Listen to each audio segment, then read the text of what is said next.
Dober večer in lepo pozdravljeni na prvem letošnjem večeru stripovskih dogodkov iz cikla Razlita tinta. Zelo me veseli, da v bistvu cikel otvarjamo z predstavitvijo oziroma pogovorom o svežem, skoraj da svežem, stripovskem albumu Martina in Janeza Ramoveša z naslovom Divja jaga. Zdaj, da kar predstavim naše današnje goste. Boštjan Gorenc Pižama, ki bo v bistvu vodil čez današnji večer, potem Martin Ramoveš, Janez Ramoveš, avtorja stripa, in pa Špela Frlic, pripovedovalka, raziskovalka ljudskih pravljic, pa tudi avtorica spremnega zapisa k stripu. Tako da jaz bi kar prepustila besedo njim in uživajte v pogovoru, če ima pa do kakšna vprašanja, bo pa v bistvu na koncu možnost tudi za to. Izvolite. Hvala. Lep dober večer vsem. Preden se bomo skupaj z Divjo jago zapodili čez koreninasto goščo, bi pravzaprav rad, čisto zaradi tega, ker je verjetno kdo tukaj, ki mogoče v preteklosti ni spremljal nastajanja tega cikla, ali pa čisto zato, da jo postavimo v malo večji kontekst, bi pač najprej se čisto pomudil pri sami seriji teh stripov, ki jih Martin pa Janez Ramoveš ustvarjata. Se pravi, prvi strip je bil Kontrabantari, nato Amerika in zdaj seveda tale Divja jaga, ki jo tudi gledamo zadaj lepo spisano. Pa bi mogoče reči čisto sam za začetek vprašal, tako če gremo zdaj v neko to prapočelo teh stripov. Martin, seveda ti si že prej ustvarjal stripe, Janeza poznamo predvsem kot pesnika. In a je bilo to pravzaprav vajino, kako je prišlo do tega sodelovanja in a to je bilo že, sta že kdaj prej se tudi mogoče v še zgodnejših dneh, da ko si bil majhen, da je prišel Janez pa je rekel, da je tam malo tole nariš, ne? Ali kako se je začelo vse to sodelovanje, ki je zaenkrat pri 3 stripih in kakor vemo, se še verjetno ne bo ustavilo? Sva že prej sodelovala tudi, ko je bila razstava v Kranjski Lajevri hiši in sva imela začeti en tak skupen stripovski, v bistvu bi lahko nastala knjiga, pa se pol ni čisto še razvila. Ampak en del tega je bil razstavljen. Drugače pa Kontrabantari so prvi tak zaresen strip, ki sva ga skupaj ustvarila, in te otroške pa se pa ne bi čisto znal spomniti. Ne, nisem sodelovala po moje kaj. Ne, za mene je to itak kompliment, da odrasel, samostojen, neodvisen sin hoče sploh sodelovati z očetom, ne. In mislim, da je bilo to tudi rahlo nehigienično, da bi to midva počela, ko je bil on, ne vem, na začetku, ne. In jaz to se pravim, jaz sem vesel, da Martin hoče sodelovati. Zdaj, kako je pa prišlo do sodelovanja, to ne vem, beseda je dala besedo, pa sva probila 5 besed in sva naredila Kontrabantarje. To je bila v bistvu prvotno je bilo mišljeno narediti samo eno tako polfiktivno družinsko zgodbo, ampak potem je pa nama zapasalo in zdaj sva se odločila, da bo mogoče to en tak krajši serial 5 zgodb. In ta Divja jaga je tretji. Ko pa sicer mogoče bi tebe tudi vprašal, koliko si imel že nekega tega scenarističnega, ne, se kot si rekel, pač tebe poznal predvsem kot pesnika, vem tudi da tudi dramske oblike, da si jih loteval, si, ne vem, a si kot mulc, verjetno si bral stripe, a si tudi sam kaj kdaj risal zraven, ali si ostajal bolj pri besedah takrat? Ne, jaz ne znam risati. Saj to tudi niso pravi scenariji. Jaz to Martinu napišem in tak, kaj pa vem, kaj je to. Neka napol pesem, ne. Po njih alinejah postavljene ene trditve, pa potem dodamo v klepaju nekaj, in to je pravzaprav celota. Ampak Martin to razume. Ne? To bilo za enega drugega risarja, po mojem, precej neuporabno. Kako pa je mogoče zdaj, prejšnji stripi, ne, recimo tudi, če gledamo o Robu, ne, pa to se pravi, tam si bil sam in scenarist in avtor likovne podobe.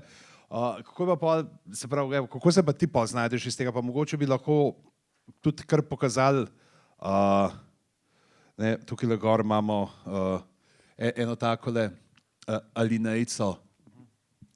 Ja, tle se mi zdelo fajn, da lahko pa danes pokažemo to, ker pri prejšnjih je bila malo skrivnost, kakšen je ta tekst.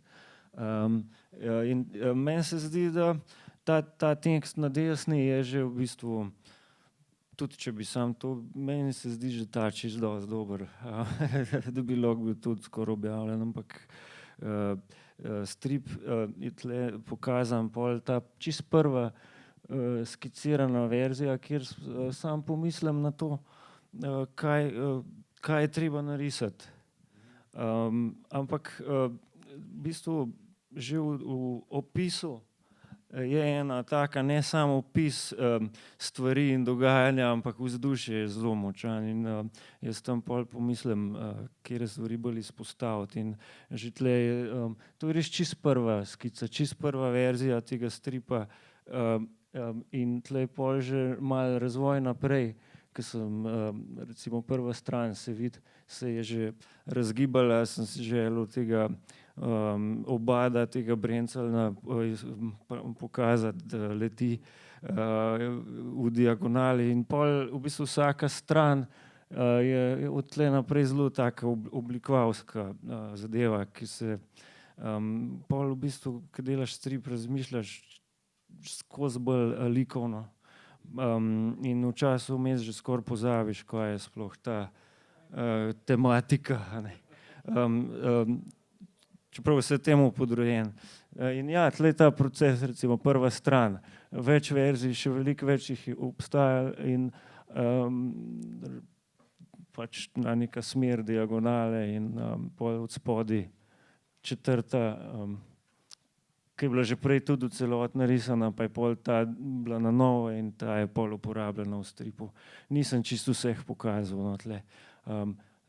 Tako da, ne vem, niti ni, bistvo je od tistega opisa pa do prve skice, na kakšen način zašnekam, od tam naprej pa niti ne razmišljam toliko, a je klasičen scenarij, ali je to moj scenarij, ali so samo še problemi, na kakšen način narediti strip. Ustvarjaš pa mogoče že zdaj, je pa vse čist, se pravi, analogno ali na kakšni stopni tudi pridejo pa kakšni digitalni pripomočki noter? Malo sem uporabljal tudi iPad za skice, samo za skice ali pa zato, da hitro probaš kakšne črno-bele, pa pol zbrišeš, pa vidiš hitro, ja. Pa pol čisto na koncu pa uporabljal spet iPad za čiščenje, v bistvu, da ne bi šel preveč v detajle, ampak je zanimivo, se mi zdelo, da ta res surov sken, ki je sivinski sken, še na ta način očisti, da sam nekje malo pobrišem umazanije, drugod pa ostane. In je, po mojem, to sploh ne bi bilo možno narediti pred obstojem teh programov, ki so tako udobni, pa povečaš vse. Ampak risbe se nisem dotikal, nisem jo naknadno risal, ostala je taka, kot je na papirju.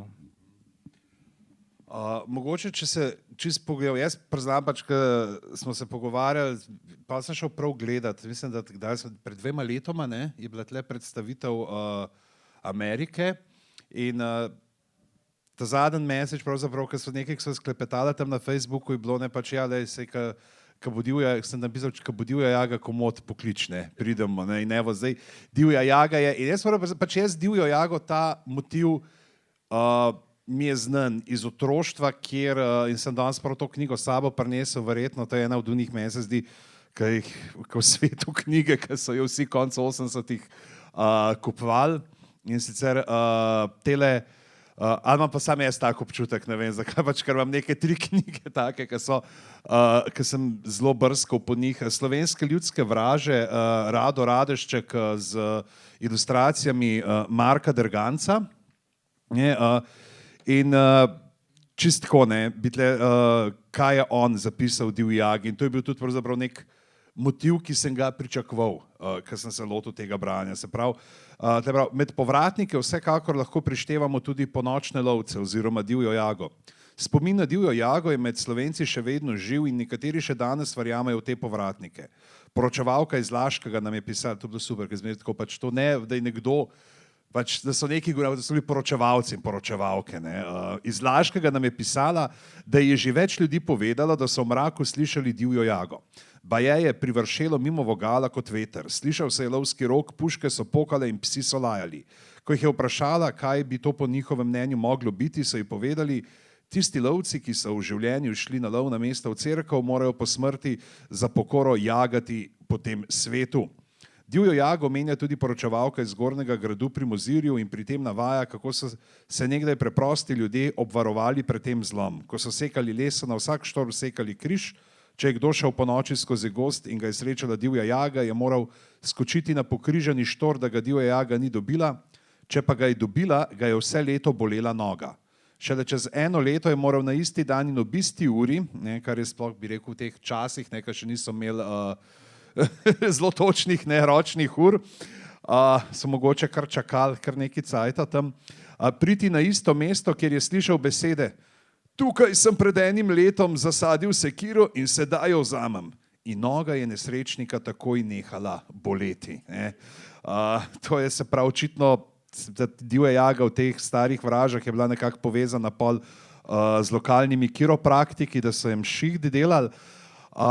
Ampak tukaj nimamo, pač on je rav pšic, ampak nimamo se pravi tega motiva vračanja lovcev iz onostranstva, ampak do tja pridemo in bi te vprašal, Janez, pravzaprav, koliko si ti pač poznal v tej meri ta motiv naše teh bajk, vraž o divji jagi in katere elemente si pravzaprav se odločil potem ponucati? To knjigo sem jaz tudi bral. Mislim, da je šla pri Kmečkem glasu. Mislim, da ja, založba. Kmečki glas, 84. No, jaz sem bral takrat. Ampak sem to več ali manj vse pozabil in pri sami tej zgodbi sem pa jaz vzel samo ta del divje jage, ta najbolj krut del, ta stampedo, ta hrup, to norijo, ker sem izhajal iz tega, da divja jaga obstaja. In divja jaga obstaja, če vanjo verjamemo. Se pravi, da obstaja v naših glavah. In se pravi, da se povezuje s tem, kar s tvojimi, ne vem, strahovi, s tvojimi slabimi deli, s tvojimi, ne vem, čem vse. In ko se ti znajdu v neki grapi, v neki gmajni sred noči, je taka jaga lahko bila v resnici zelo realna. No? In to je bil ta osnovno izhodišče. Seveda pa je to združen tudi ta divji lovec, ta ropšic. In to so se stvari zelo lepo povezale. Špela, Janez je omenil ta stampedo, ta hrup, to bobnenje, te divje jage.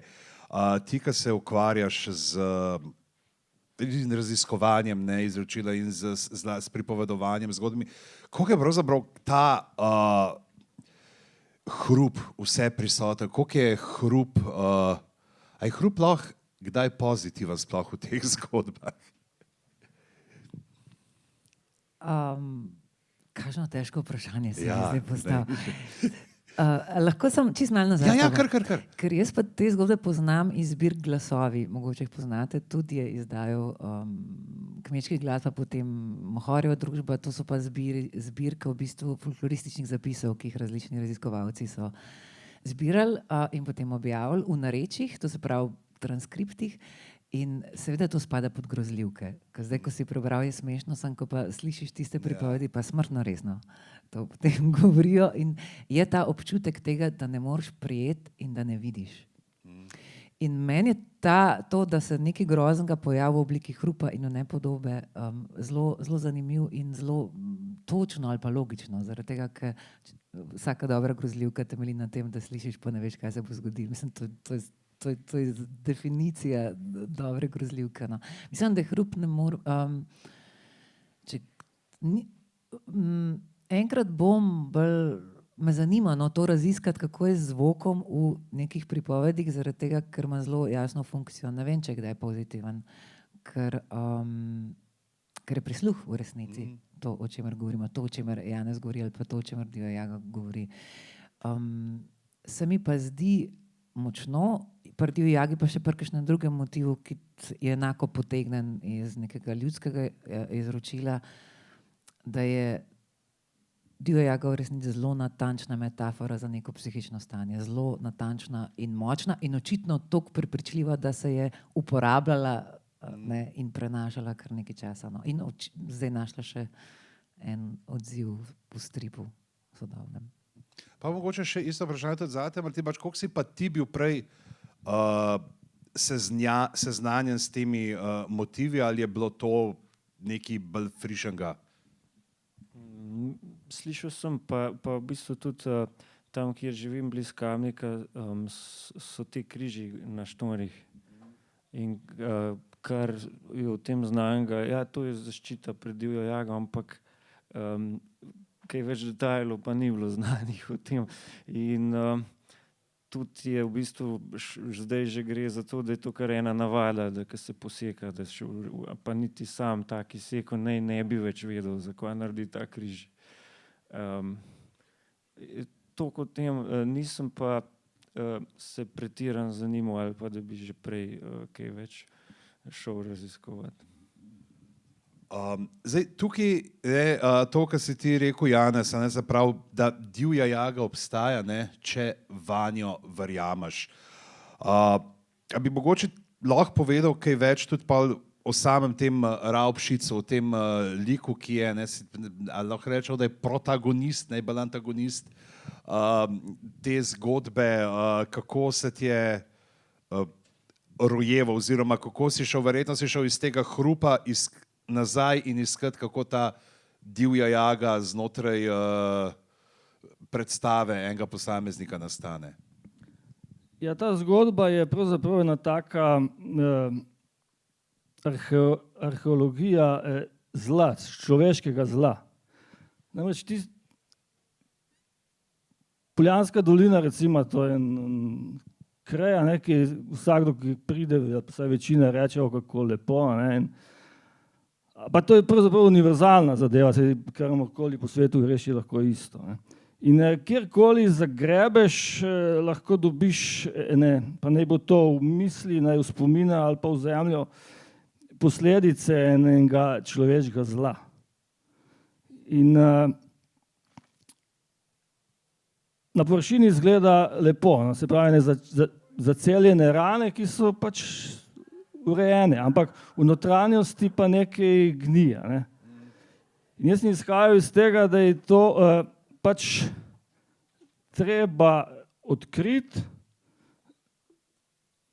razstaviti, pokazati, očistiti, stopnjevati do absurda, do groteske, do črne komedije, da pridemo do smeha. Ker smeh je pa zdravilo. Se pravi, pa seveda je pogoj je tudi ta časovna distanca. Zato, ker to se nam neprestano dogaja, da to nekdo odgrebe in zasmradi vse in potem enostavno gnije naprej. Treba je to razčistiti. In to je, mislim, da to je da, se sicer samo stripa, ampak mogoče ima pa lahko kakšen pozitivni učinek. Zdaj, ko si rekel, te grebaš in vidiš ostanke zla, tle se tudi pravzaprav vse te stripe nekako tudi povezuje dejansko sta te dva, rekel, dve taki zelo globoki zarezi noter v zemlji, sta seveda obe svetovni vojni. Ne. Sploh okoli prve svetovne vojne se tukaj zelo veliko dogaja. Koliko je pravzaprav tle, koliko je pri vas pravzaprav se še pozna, so te ostaline tega, da ste bili, se pravi, da ste bili nekaj časa tle mejno področje, pa da se je zelo veliko, tako kot smo videli v kontrabarterjih in švercali in sem ter tja sile spopadale, meje se prestavljale. Ja, to je danes bolj v turistične namene.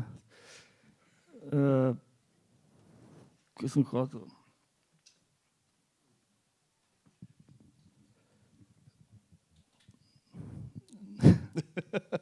Bomo potem, če boš... Kaj so te... Pa mogoče tudi ena stvar še, če pogledamo zdaj, no, ker so še oba omenili, preden se pol še čisto vodijo, koliko je pravzaprav, koliko gre tudi za neko stopnjevanje, ne, skozi te zgodbe, da se skozi neki dodatni, neki in fantastični, groteskni prizori, kako se nalagajo. Ne? Tako kot se rekel, kontrabanterji so bili pravzaprav nek polfiktivna zgodba, potem pa že imamo, ne, v Ameriki imamo ljudi, ki so odšli čez morje, se vrnili brez duš kot zombiji, ne, v divji jagi sploh je zabrisana, se zabriše ta meja med našim pa drugim svetom. Ne. Kaj, koliko je vse to bo skozi bolj prežemajoče?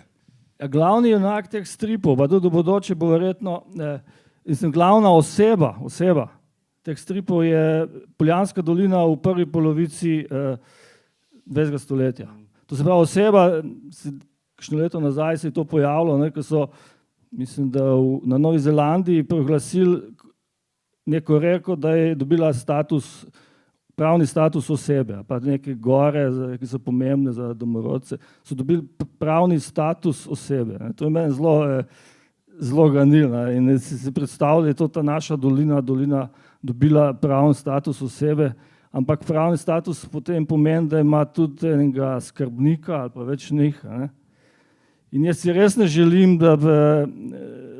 da bi ta status skrbnika imel nekdo, ne vem, ki poziva ljudi, naj se oborožujejo. Super je to, kar si omenil, to, ne, da je Poljanska dolina glavna junakinja teh zgodb. Martin, kako je pa nastajal potem ta svet, ne? Ker tukaj smo živeli, mogoče se pravi, prve polovice 20. stoletja, ne? Koliko je bilo zdaj tle nekega raziskovanja, brskanja po arhivih, ali je to bilo ogledovanje nekih še stoječih stavb iz tistega obdobja, kaj vse se je izmešalo, da je to tako verjetno in temačno lahko zaživelo v stripu? Ja, se zdaj, ker je že več stripov, sem se že navadil malo razmišljati na ta način. Ta skica je zanimiva, vsaj meni je bila zanimiva, čeprav ni toliko neki. Zato, ker v bistvu ta ideja, kakšna naj bo prva stran, je narekovala, kakšna naj bo oblika tega poslopja. Zato, da lahko vse v enem kadru pokažem in potem sem seveda gledal tudi še te obstoječe na tem območju in sem najdel, kakšen je lahko ta tloris, pa sem se pol nekako zmislil, kakšna je ta domačija. In ja, Ravpšic odrašča, to je pa zdaj on, mislim, tisto o okolju, ki si me vprašal. Malo je že to, da se seštevajo stvari, da imam že en tak arhiv, pa več teh skic in mi je zdaj že veliko lažje kot na začetku. Ravpšic je bil pa poseben zato, ker se stara, ker je na začetku še takle, pol pa se postara in meni je bila glavna stvar, to so ene takih ne čist prvih skic, pa tudi ne čist zadnjih, se pravi, ni še čist tak, ki je pol v stripu, ampak sem ujel ta njegov zoprn izraz, ki je ostal pol. Zato sem dal te skice. Ne vem, nič kaj več o tem Ravpšicu, po moje. Različne skice sem dal, v bistvu to je še zmeraj vse del tega prologa, tistih prvih par strani. In so sneki recimo taka, tam, kjer nekaj zoomiraš ali pa narediš sekvenco stvari, en prizor v sekvenci, je treba zmeraj pomisliti širšo v bistvu sliko omeniti, pa pol do tega kadra pridem. Tele sem pa pokazal zato, da bi malo razgalil svoj način, ker ta strip res niso prerisane fotke, ampak probam iz ideje, kakšna naj bo slika, pol iz te svoje polomljene risbe priti do končne in tudi malo pustiti, če je še zmeraj taka. Ja, pa sem pa dal še enkrat isti prolog po vse 4 strani in tiste do zdaj slajdi so bili pobrani iz teh. Tako da se vidi po moje zdaj malo proces na kakšen način. Mogoče, če ga damo čisto na začetek, evo takole, da se vidi, se pravi, to so čisto prve skice, tle je še zelo golum, ne? Ja, tam nisem niti pomislil točen, ampak sam pač to je pa še ena druga. Ja, mogoče to tudi o času, ne? Ker to bi bilo zanimivo, kako si šel recimo za to njihovo orožje brska. To je verjeten, kako je bilo že navodilo, se pravi tukaj, Ja, ti sam šel iskat, kjera točna ne bi bila. Tako da ni čisto hlapen, mislim, zelo natančen včasih. Ja, to je bila ena taka zelo uporabljena puška. Daj mogoče, če že to Martin govori, bi morda omenil, kako je narejena sama struktura te zgodbe same, ne? To gre za na principu teh otroških pravljic, zgodbic in pesmic, ki so bili v tistem času zelo popularne, pa tudi večina med nami se jih spomne. Živel je mož, imel je psa, lepo ga je učil. To so tiste neskončne zgodbe, ki se odvijajo lahko v nedogled. Ampak imajo pa v sebi en element, ko ti prideš do konca, na tablico napisal je, živel je mož, ta tablica je v vsakem primeru druga. Vedno je nova tablica. In to je bil tudi tisti osnovni načrt za zgodbo, da je sicer linearna, taka zelo premočrtna zgodba, ki se pa vrne ne čist na isto izhodišče, ampak neko podobno izhodišče. To sem hotel poudariti. Se pravi, ja, jaz sem tle še tako, ko je bil Post-it, sem najprej sploh, ko sem rekel, to zihar ti nalimo gor, ampak to je bil že Janeza, ne. To, pa si še, no recimo, pa tudi to mogoče, kako to vzdušje, recimo, meni so ravno to mi je všečno, ko sem bral, kje me je to potegnilo, sem bral tle, ko se razbije ta klasična stripovska forma, ko zelo, bi rekel, je res par teh odsekov, ker te pravzaprav se počutiš čist ujedga v sliko, ne, ker je s temi menjavami črnih, belih, kjer je zelo, pravzaprav se težko kar odtrgaš, ne, ker imaš občutek tudi, da si se kar sam en mal zgubil noter. Ja, ta groba je v bistvu prva, tista, ki je zame najbolj pomembna, ker tam narišem to, kakor se počutim in tam je ta ritem in vse v bistvu že pokazan. Da pol je samo še ta nujno zelo, da narišem, pa da se ohrani v bistvu ta ista ideja tega ritma v bistvu. Se mi zdi, to sem dal zato, ker je taka ritmična skica. Tam se mi zazdi včasih, ko rišem, da bi špilil. In to se pa čuti že v opisu, že v tekstu. Lahko bi bil tak strip cel. Sam mi pomeni tudi, da je malo realističen. Te sem že hotel skoraj vprašati, kjer band je napisan na te spodnji. Ja, pa tam pri Kontrabanterjih je bila še sploh ena taka. Pa kaj še potem, kako se perspektive? To so zdaj malo take, bolj neč toliko pomembne stvari za povedati. Pač to, da vsak kader malo tudi preobračam, pa je včasih že zelo jasna ideja, pa na koncu sploh ni pol več tak. Da tudi v barvah včasih rišem te skice, da bi bolj razvidno bilo ali pa no, pač imam tudi barvne skice. Aha, ja, ta je zanimiva, ja, v bistvu vse te umazane sence naredim z odtiskovanjem tuša, ki je pomočen v tkanino in pol včasih naredim take maske iz papirja, da položim čez in izrežem tam, kjer bo senca, pa se mi zdi pol ta umetniško delo, ne. Za razliko od stripa je tle umetniško delo. Ja, ta je bila tudi take, kakšne nič ni tako naključno narisan ali pa v bistvu tle je opis bil, da se naj nekako družina, ki je številčna družina zbrana ob molitvi, ob peči, jo vidimo najprej skozi okno, pa zraven je slika, pa vidimo sliko, pa iz slike pride nekaj, se moraš pa kar ukvarjati, kako bo že ta kamera noter šla, pa kdo so zdaj te, čeprav se pojavijo samo enkrat, nepomembne osebe v bistvu, in je to del tega skiciranja. Ja, to je pa gostilničar, to se pa nanaša na serijo, ker je gostilničar Mačkova glava v Kontrabanterjih, pa pol zdaj za enih 15 ali 20 let postaran v Divji jagi. Se mi zdelo zanimivo na predstavitvi to pokazati vzporedno. Pa tudi risba se je spremenila.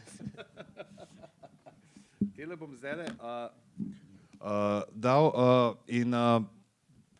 in ne samo, da imamo tukaj, ne, tako kot si rekel, to cikličnost, ne, gre dejansko tudi, ja, je neka personifikacija zla, ta Ravpšic, oziroma zdi se mu, kakor da je že od tega, da se zelo zgodaj odloči, ne, za to svojo pot. Ne vidimo, kaj je bilo prej, ampak tukaj se zdi, kot da je vse nekako načrtno, ne vemo, kaj je bilo prej, ne, ali je bilo tvoja glava kaj prej imel kakšen drug dogodek, ki je bil zaradi katerega je postal tako, ali je pač sam tolej, kdorkoli lahko, ne, postane Ravpšic. Ja, kdorkoli lahko postane vojni zločinec, ampak zato ima vsaka se da zmanipulirati ali pa prisiliti, vsaj večino. No. Ampak enkrat sem poslušal na razpravo, da je 6% ljudi, ki jih pa ni treba siliti v to. Ne. 6%, to je bila tista številka, ki mene je ganila. To je skupina 50 ljudi, so 3. Ne. V vsakem šolskem razredu je najmanj eden. Ne. Tako da taki ljudje živijo med nami. Ne. Da je to udejani, to svoj potencial, ne, to je pa zdaj drugo vprašanje. Ne. In dejansko sem jaz poznal človeka, ki je kot otrok pulil perutnice Brenclem in jih spuščal. Ne. Ampak on je to imel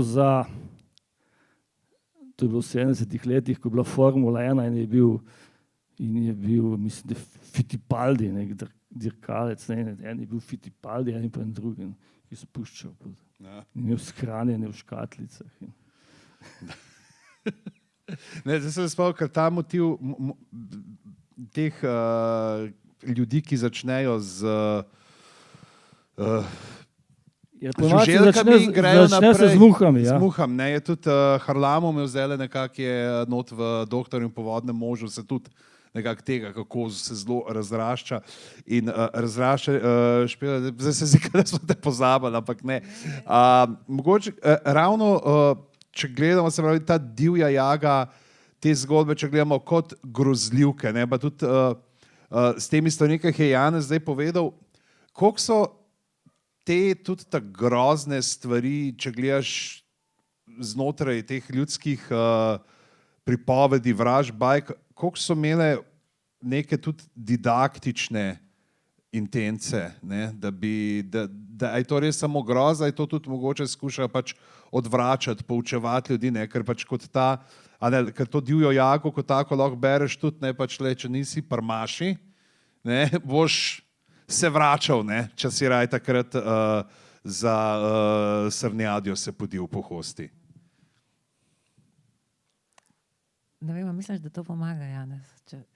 Da bo, iz neke te teorije folkloristične izhaja, da seveda en kup enih zgodb je, sploh, ki so jih otrokom pripovedovali, so imele zelo jasno vzgojno funkcijo v smislu, če bo šel tja, te bo tisti divji mož pograbil, če bo šel tisto vodo, te bo povodni mož zgrabil in funkcija je zelo jasna, ker niso opazili na otroke in je bilo treba nekaj toliko groznega si izmisliti, da ne bojo šli tja in se utopili.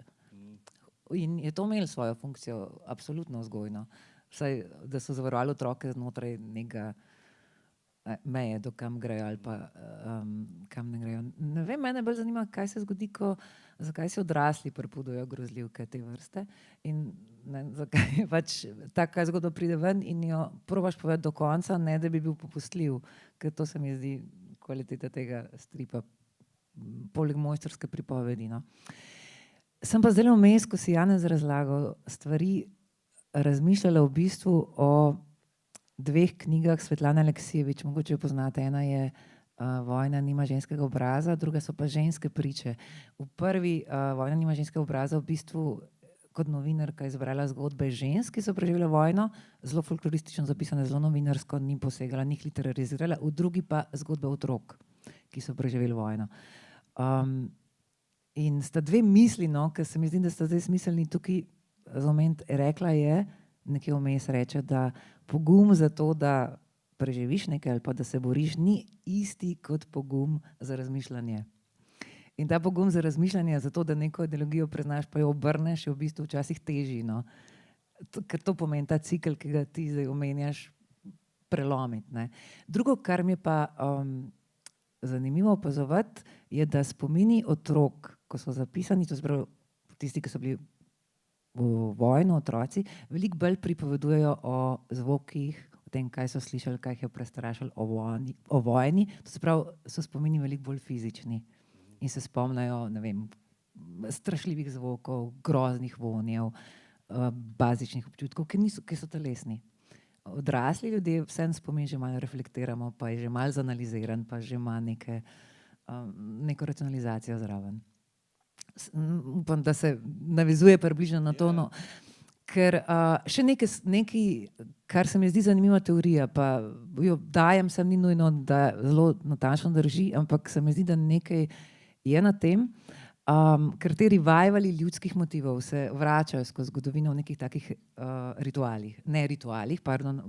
intervalih, to sem hotela reči. Se pravi, se vračajo in ko so razmišljali pa opazovali, kdaj se ponovno spet neko zanimanje za ljudske motive pojavi ali pa bolj izrazito izkazuje v umetnosti kot neke umetniške refleksije ali pa spet potreba po pripovedovanju, pripovedovalskih dogodkih, je eno od teorij, da lahko, če pogledamo v to času, ko se družba kar trese, v smislu, ko ni trdna. In mi smo zdaj absolutno v časih, ko se nam politična situacija svetovna zelo izrazito trese in umetna inteligenca prinaša svojo negotovost in v takih trenutkih, ko je občutek negotovosti izrazit, potem iščeš nekaj trdnega. In ta ljudski motivi očitno, ne vem kaj, prinašajo neko trdnost nazaj, nečesa, če se uprimaš. Se mi zdi zanimiva misel, no, mogoče da v kakšni drugi priliki o tem razmišljati, ker opažam, da divja jaga ni edini motiv, ki se je pojavil mogoče, pa ne samo v stripih, tudi v literaturi ali pa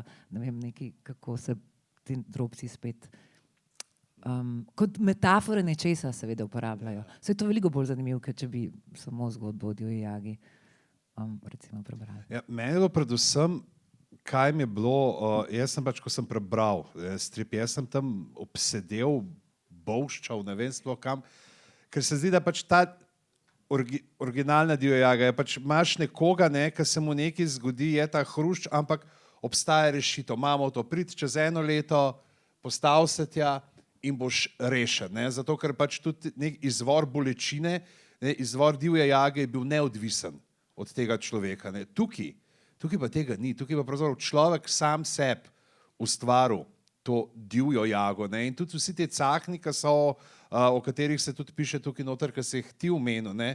Pravzaprav proti tej divji jagi nekako nimajo moči, ker se sam ta Ravpšic nikoli ni ustavil, dokler ni bilo že prepozno, dokler je pač bila divja jaga že v takem galopu, da ni šans, da se lahko sploh še kadarkoli v celi večnosti ustavi. Ampak dejstvo je, da pride. Ja, Lahko tudi ne bi. ja. Prav, da niti ne bi imel občutka krivde in slabe vesti. Mislim, ne, Ja. z tega stališča. Samo. Ja. No, mogoče je tudi pomemben še ta posameznika, ne, ki smo ga dali že v moto samega stripa. To je ena kitica iz ene pesmi, ki je napisal Cesare Pavese. Mogoče povem ta del pesmi v slovenskem prevodu. Nekdo je preminil pred dolgo časa že. Trudil se je in izgubil, vedel ni, da je to vse. To je, se mi zdi, da je zelo natančno navodilo za branje tega stripa. Ker zdi se mi pa, da tudi in tematsko, ravno tako, kot si rekaš, ne, pač, ko pridejo te motivi ven, ki so v teh, mogoče, jaz se zmeri pač, ker sem itak prečetovski človek, se zmeri spomnim tiste kitajske kletve, ne, ki jo je uporabil tudi za naslov, ne, da bi živel v pestrih časih, ne, in da v teh pestrih časih, ki jih trenutno zelo povzame tega neka tudi duha, te utesnenosti se mi zdi, ki jo doživljaš, če imaš, ne vem, če spremljaš, kaj se dogaja, pa imaš, ne vem, vsaj eno trohico empatije nek v sebi. Ne. Ja, jaz mislim, Ampak da ti je si tudi, to začel pisati že pred nekaj časa, ne? To ni iz no to danes ja, na ampak jutri. mogoče ni vse tako zelo črnogledo in da povem, kaj sem pred mislil, ne, ko sem govoril o tem črnem humorju in to recimo imaš noter prizor v gostilni, ne. Ta totalna objestnost, brezobraznost, ki pride do teh skrajnih robov, ki ni nobene milosti, postane nekako s časom rahlo smešna. Ne? In če se tam kdo nasmehne, pa no sej, pa gremo naprej. Ne? Čisto v tem smislu, ne? Da je nekakšna taka rahla katarza se lahko pojavi v tem. Da ni vse tako brezupno, kot se zgleda. Ja, to je. Kako pa pravzaprav bi rekel, res ta svetloba, tema, ne, ki se skozi nekako, čeprav ja, tlejo zelo tema, požira, tudi si rekel, ja, se skiciraš v barvah, ne, a pa bi kakšnega od teh stripov lahko, bi se ti kdaj lahko izrisal tudi v barvah, ali dejansko vidiš samo res tako, pač so ti te kontrasti potem ljubši in se ti zdi, da bolje povzamejo vse skupaj. Po moje, da dosti dobro povzamejo, da ni treba barv. Če bi risal malo drugače, bi pa lahko bil to barven strip, kjer bi pač barve lahko še ogromen dodale svojega, sam bi po moje rezultat bil enak, sam zgledal bi drugače. Skratka, no, ni pa narisan strip na ta način, da bi se ga dal zdaj pobarvati, ker je to popolna. Sem pa malo poskusil kakšne strani digitalno, da bi videl, pa sem bil pol tisti prvič, ki zagledaš, lahko bi tudi barvne stripe delal. Ampak rad bi kdaj naredil kakšen barven strip, sam ne v tej seriji. Eno, pač, kar se tukaj pač gleda, ravno to, ne, te močne podobe, to pa se zdi, pa zdaj, ko govorimo in o pripovedovanju, o gledanju, a besede pa podobe lahko uporabimo zmeri, da pritiskajo na iste zaznavne končiče, ali so kakšne uporabnejše, oziroma tudi ne tako mogoče in podoba besede, oziroma tudi hrup, ne, ki smo ga omenjali, pa mogoče vaju najprej oba kot besedna človeka potem pobaramo. Ja, jaz lahko govorim konkretno za Martina. Ne. On zelo, pri njem jaz to najbolj spoštujem, kako zna pesem, verze umestiti v sliko, v strip. Ne. In to se zdi, da se čisto organsko zlije in da se čisto poveže skupaj, no, v tem smislu. Ne. Pa mogoče tudi, ne, če smo glih pri vizualnem, ne, spet se pravi, zdaj, ali pri sliki, kako pa pravzaprav potem, ne, koliko je pa pri pripovedovanju potem, ne, kjer, pa če gledamo en ta primarni, ne, kjer je nek oseba, krog, okol, koliko je tukaj potem še ves vizualni spekter pomemben, koliko doda, ne, koliko se lahko zgubi, če ga ne uporabljaš. Oziroma, recimo, glih to je zanimivo, mogoče, kako se, ko se ukvarja s proučevanjem, tudi pa, ne, koliko misliš, da te transkripti lahko zgubijo, ker imaš samo zvočno, ne, plat? Obstajajo pripovedovalci in meni je osebno ta stil zelo blizu, ki v bistvu pripovedujejo slike. To se pravi, da kar imaš v glavi, so v resnici slike, ki jih potem probaš ubesediti ne na tak način, da jih narišeš, ampak na tak način, da jih usadiš poslušalcev v glavo. Mislim, to zdaj se sliši mogoče bolj dramatično, kot v resnici je, ampak cilj pripovedovalca, če je dober in jaz to veščino izrazito celim, je, da pripoveduješ na tak način, da poslušalci grejo s tabo in si vizualizirajo stvari. Kar pomeni, da poveš ravno dovolj, ne preveč, ampak dovolj izrazito in slikovito. To je v bistvu način rabe jezika, no. Ampak se mi zdi, da smo si različni, ker nekateri bolj na zvočnosti besed, ritma temeljijo. Mogoče je to potem bliže poeziji, ne vem, bo Janez potem povedal. Ampak meni je ta način pripovedovanja in kadar pripoveduješ grozljivke, je to kar v redu. Ravno sem, mislim, je v redu princip, ravno sem brala Propa, Vladimir Prop, ki je čudežne pravljice realiziral za nek drug projekt. In Prop je napisal, da bo jasno, zmaj v ljudski pravljici, čudežni pravljici nikoli ni opisan. Če vemo, kako izgleda zmaj, vemo zato, ker smo slišali drugje. Ker te neke stare pravljice niso opisovali strašnih likov. Opisali so jih zvoki. Mora, recimo, jo slišiš, kako škrta zobmi. Nikoli ne najdeš opisa, kako izgleda. In je, kar se mene tiče, močnejša, ker nikoli se stvari ne moreš opisati tako grozno, kot si jo lahko človek predstavlja v glavi. No, ne vem, kako naj jasno mogoče izrazim. Ja, tle eno vzporedenco potegnil z Janezovo zbirko, to skozi okno streljam kurante, ker se mi zdi ravno to, da je tudi še najbolj od vseh tvojih zbirk ravno to, da pač, da je knjiga, ki je polna neke groza, ampak ta groza ni opisana. Zmeri smo ali pred njo, ali pa po njej, tako da je prav tako, kaj ima ona, veš, so grozne stvari, ampak ne, lahko ti jih povem, ampak nič ne bo to grozno, kot to, kar si boš ti zdaj tle predstavljal. Zdaj, ki je zelo, ne, tak, zelo čreva zvijajoče zna biti na trenutke, ne, ki te... Ja, zamolki so pač pomembni, osnovni sestavni del. Pesmi pa na vse zadnje, to se je izkazalo tudi v stripu. Medva so zelo varčna, kar se tiče sredstev, recimo besed, dialogov. Upoštevajo vse te osnovne elemente, ampak prav treba se je truditi, da ne zaideš v neko čvekanje, nepotrebno pojasnjevanje. To, kot si ti rekel, ne. Velikokrat je tišina, praznina bolj učinkovita, kot pa neka konkretna predstavitev. In kako je pa ta zamolk potem vizualno narediti, se pravi, sam z obračanjem kamere, ne, da jo stran daš, da se nekje na obrobju dogaja, oziroma kako neko to napetost potem še dodatno, ravno s tem, da si vzpostavil, da si mora bralec sam določene stvari predstavljati. Ja, toliko so različne situacije teh prizorov, pa je pol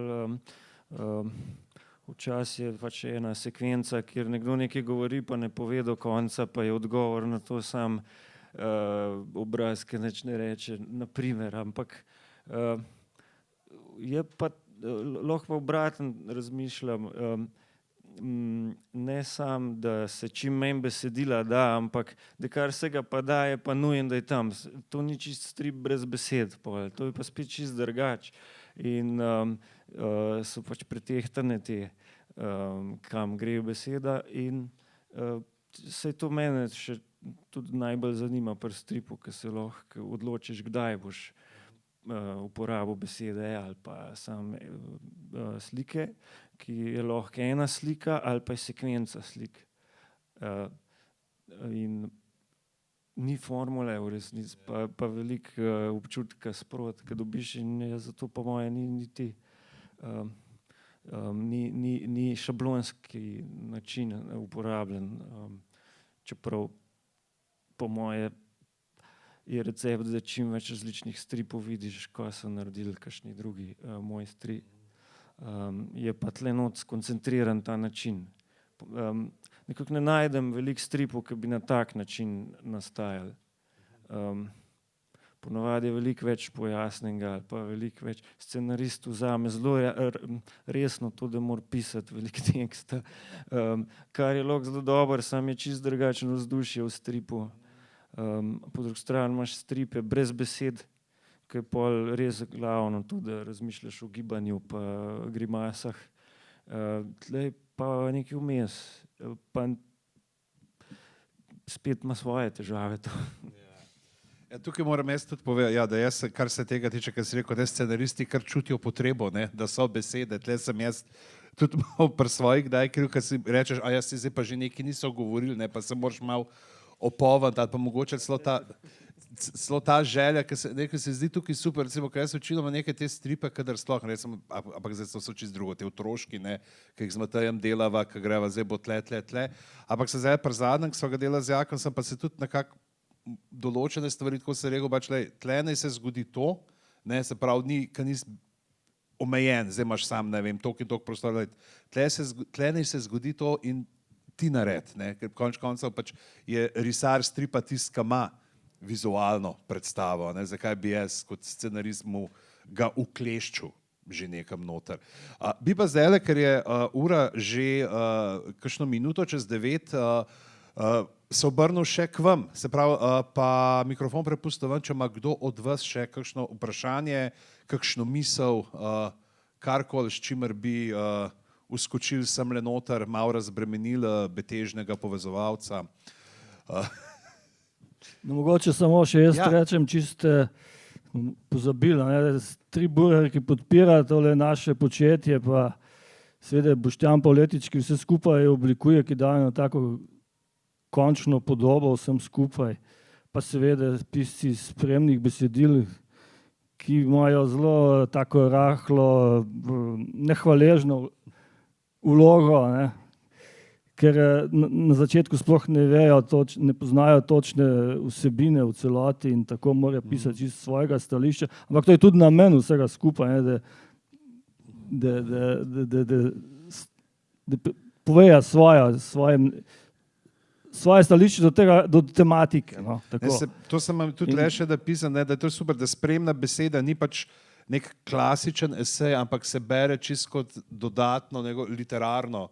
Ja, s tem je začel Peter Kisin pri kontrabantarjih in potem Damir Avdić nadaljeval in da je to odlično izpeljala naprej Špela Frlič, tako bomo imeli kar težave dobiti novega potem.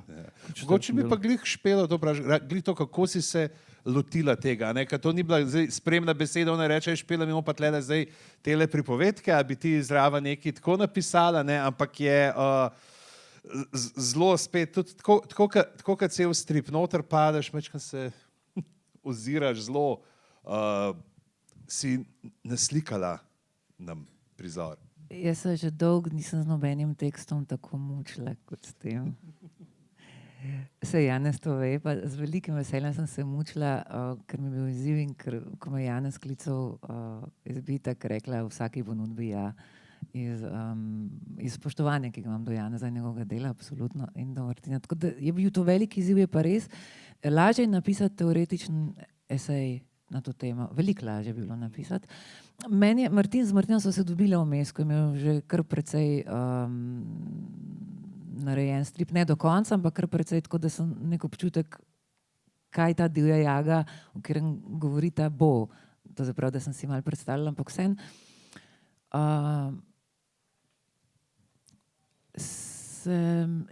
Se ne vem, kaj naj vam povem. Pač mučila sem se z njim in potem sem se mučila še malo bolj in pa sem rekla, to je zdaj ta oblika, ki jo zmorem, to bo zdaj šlo. Je pa velik izziv in se mi zdi ta koncept, da združiš, to se pravi, da se pojaviš kot nek avtor, ne pa razlagalec, no? Ker to se mi zdi, da v resnici ne potrebuje ta strip tega. Lahko pa mogoče neko to misel. In kar sem brala, slučajno takrat, ko sem to končevala, je bila ena knjiga Marine Warne, Sanctuary, mogoče ste slišali za njo, išla je letos v Londonu, kjer Marina Warne je teoretičarka pravljic, sem kar precejšen njen fan in jo spremljam in je v bistvu eno celo knjigo posvetila razmišljanju o nudanju zavetja. To, kar sem noter našla in sem mislila, ko sem to prebrala, sem mislila, dobro, se to je ta Cahen. To se pravi, ta zaveza, tako pravi Marina, ki je vpisana v družbo, starodavna, po obvezi, da nudimo zavetje drug drugemu in da imamo pravico do zavetja, ko ga potrebujemo. To ta Cahen v resnici je. Vse ostalo pa potem je pa asociativno šlo naokrog. Tako. Super. Tako da evo, zdaj če še koga, če smo pri teh Cahnih, pa bi zdaj res še koga pripustili v tale naš ris tukaj le spredi, tako da če bi kdo rad kaj pobaral. Ja? Jaz imam eno vprašanje. Čisto glede vsebine me zanima. In sicer zanimiv se mi zdi, da glih ta protagonist, ki je sicer utelešenje zla po nekem, v bistvu lastni odločitvi, da vse je bilo, a je bilo nujno, oziroma je bilo nujno mu dati to slabo vest. To je zdaj prvo vprašanje, drugo pa, a je ta slaba vest enako kot vest? No, saj to, da imaš lahko slabo vest, moraš prvo sploh imeti vest, ne? In ta protagonist očitno je imel vest, razmere so mu dale možnosti, da je pač, namesto da bi skrenil v eno pozitivno smer, je še pač udejanil neke svinjarije, ki so se mu zgodile bolj kot... Očitno je bilo nekaj močnejše od njega, no. Meni se zdi, da to tisto, kar si prej rekel, pač, če ne bilo vesti, tudi jaga ne bi prišla. Ja, ker to je del razmišljanja, dojemanja. Super, še kakšno? Ja. Kam gredo naprej te poljanske zgodbe? Kaj se še dogaja v Poljanski dolini? Zdaj, mogoče na to, kar se v tem stripu dogaja, tudi ki je v ozadju bil, ne vem, lani bil en umor, po zgori. Ne, to nima veze. Ne. Mislim, ta sama zgodba je itak par let starejša od tistega. Četrti del je že zgodba narejena, bo šla na tako bolj preprosto kmečko povest. To bo. To, kar ti rečeš, preprosta kmečka povest. Ja, to je bil en žanr, ki je bil zelo aktualen v prvi polovici, pa zelo razširjen v prvi polovici 20. stoletja na Slovenskem. In spodob se, da narediva tudi eno tako domačijsko, čisto pravo kmečko povest. Naslov bo povest. Se pravi, se vračate v realizem malo, ne? Če po prvih dveh stripih, ki bolj realistično delujeta, tako bolj fiktivna zgodba. Ja, to je taka lepa v maniri, ne vem, Županove Micke. A zadnji del bo pa v stilu večernic. Ja, zadnji del bo pa mogel pač nekako povezati vse štiri, vseh pet. V zadnjem delu Dr. Doom pol pride. Zadnji del še ni čist. Super. Pa ostanemo v 20. stoletju, a se bomo dotaknili kaj tudi sedanjosti? Ja, ne, sej sedanjost itak se pojavlja, tiste stvari včasih preniknejo v sedanjost. Sicer je pa to, okvirno je to prva polovica 20. stoletja, to je en čas, s katerim sem recimo jaz imel stik preko prvega kolena, ne, se pravi tistih ljudi, ki so to doživeli.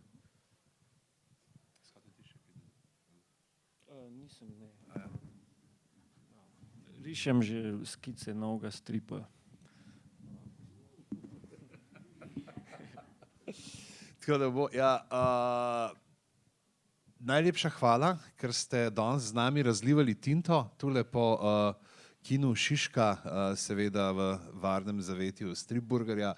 Najlepša hvala Martinu, Janezu, Špeli za vse besede, za pomisleke. Mislim, da zdaj, ko bomo domov šli, da si vsi malo želimo, da bi kakšen kandelaber crknil, da nas zagrne tema in da zaslišimo mogoče tudi sred mesta kakšno poklanje vej, kakšno topotanje kopit, kakšne zateglo rukanje jelenov, kakšno grebenje divjih prašičev po zemlji, pa nismo pa še tam, da bi se mačke že gonile, to pa še teh zvokov pa še ne bo. A se že skozi. Tako da najlepša hvala za tole divjo jago in pa nestrpno pričakujemo povest.